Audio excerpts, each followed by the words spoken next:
If you live in a Western country and you haven't undertaken a certain path during your university studies, as far as Italy is concerned, if you want to teach in a public school, you need to hold at least a master's degree in pedagogical studies and/or educational sciences.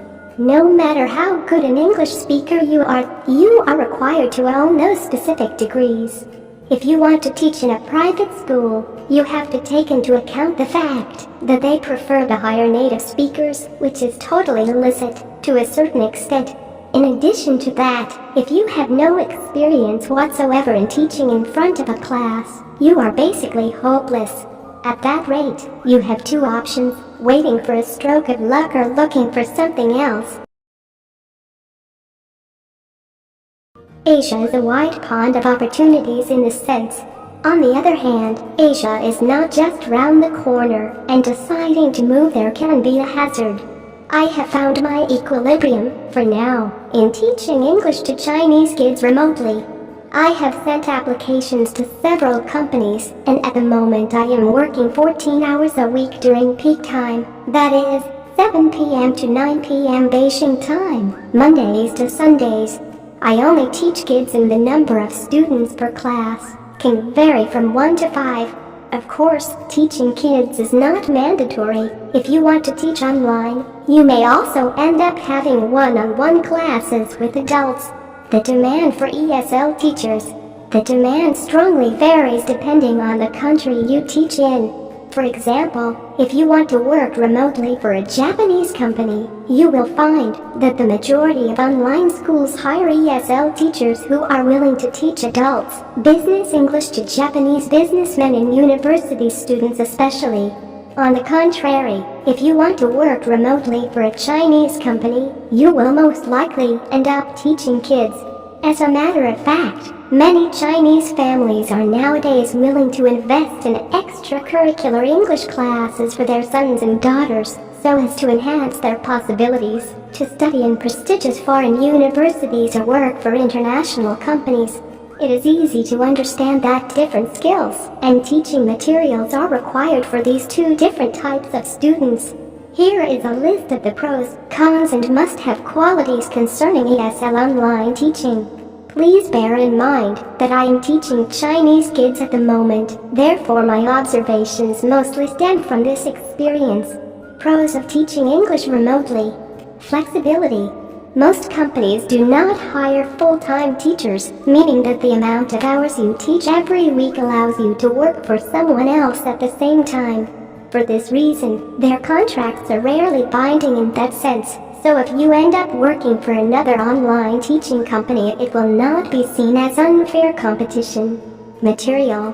Most companies do provide ready-made material for their teachers. You do not need to produce it yourself. You only need to check it before the class and prepare some useful props and/or pictures. A different type of experience. Since it is a relatively new business, not many experienced teachers can say they have been working as online teachers for the Asian market. Fast skills enhancement. Teaching online is different than teaching in a classroom, especially if we are talking about kids. Catching and keeping their attention throughout the lesson can be difficult and requires you to be extremely creative. The supervisor will acknowledge your efforts and you will feel like you have been learning something new every day. Company support. Perhaps I have been lucky, but the company I am working for provides 24/7 support to their teachers, especially during classes. If you face any issue, you can contact them immediately, and they will reply to you as soon as they can. Cons of teaching English remotely. Teaching time. Of course, it depends on the time zone you are living in and the peak hours during which you are required to be available, but you need to bear in mind that you might end up working at 5 a.m. or 11 p.m.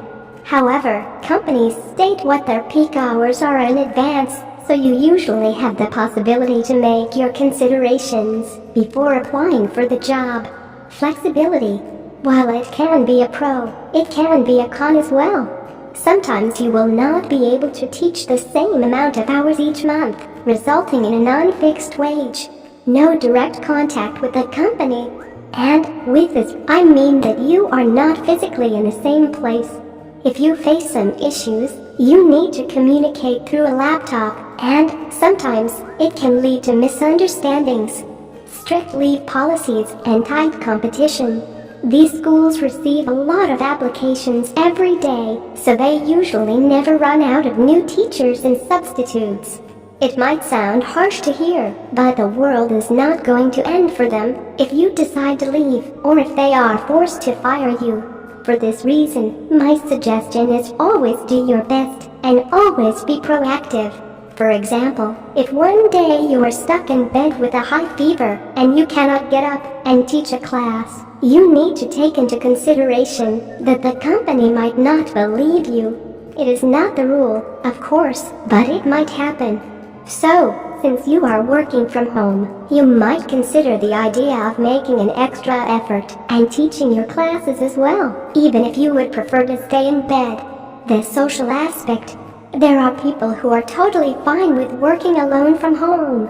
As far as I am concerned, I sometimes miss commuting to work and having a chat with my colleagues during the coffee break. What you need to teach English remotely. Punctuality. Enter the virtual class 5 minutes in advance. It will be appreciated. Many companies will send you warning letters if you enter a class with a delay of 1 minute without a good reason. Creativity. Okay, perhaps this point mostly refers to teaching children. You need to be funny and creative at all times, otherwise they will get bored. They might decide to leave the class and give you negative feedback.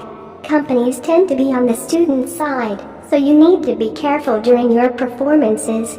You need to bear in mind, though, that most companies record the lessons.